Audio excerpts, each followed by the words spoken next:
ফজরের যে 2 রাকাত সুন্নত, এই সুন্নাত হলো সারা জীবনের সমস্ত সুন্নাত নামাজের মধ্যে সবচেয়ে গুরুত্বপূর্ণ সুন্নাত। সুন্নাত নামাজের যে জগৎ, এই জগতের সবচেয়ে গুরুত্বপূর্ণ সুন্নাত হলো ফজরের নামাজের আগের, ফরজের আগের যে 2 রাকাত সুন্নাত আছে। এই জন্য নবী করিম সাল্লাল্লাহু আলাইহি সাল্লাম বলেছেন, লা তাদাহুমা ওয়ালাউ তারাদাতকুমুল সাইল, তোমার যদি বাহন ছুটে যায় যাক, তবুও এই 2 রাকাত নামাজ ছাড়বা না।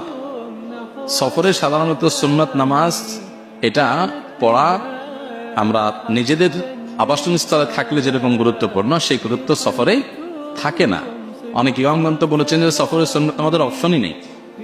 তো সেই সফরে পর্যন্ত অন্য কোনো সুন্নাত নামাজ না পড়লেও ফজরের আগে 2 রাকাত সুন্নাত পড়াটাই হলো কাঙ্ক্ষিত এবং প্রত্যাশিত। সেজন্য ফজরের আগে 2 রাকাত সুন্নাতকে খুব গুরুত্বের সাথে আদায় করতে হবে, করা উচিত।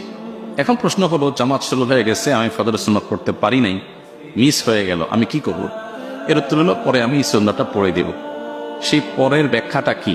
আমি কি ফজরের ফরজ নামাজের পর সালাম ফেরানোর পর ইমামের সাথে নামাজ শেষ করে তারপরে পড়বো, নাকি আরো দেরি করে পড়বো?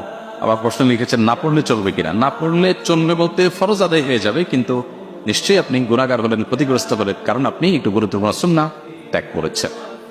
সেজন্য এটা করা উচিত না। নবী করিম সাল্লাল্লাহু আলাইহি ওয়াসাল্লাম একবার যখন আগের সুন্নাত পড়তে পারেন নাই, মেহমান বা অন্য কোনো ব্যস্ততার কারণে, তিনি একবার এরকম ঘটেছে মাত্র, সেটা পরে করে দিয়েছেন।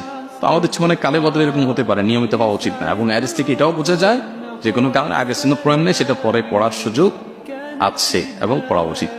এখন কখন পড়বেন? এর উত্তর হলো যে ফজরের সালাম ফেরানোর পরে না পড়ে সূর্য উদিত হওয়ার 15-20 মিনিট পর এশাকের নামাজ রক্ত যখন হয়, তখন থেকে নিয়ে আপনি যখন খুশি যখন রাগ পর্যন্ত আপনি পড়বেন, এটা হলো উত্তম। ওই সময় পর্যন্ত অপেক্ষা করে পড়তে পারলে।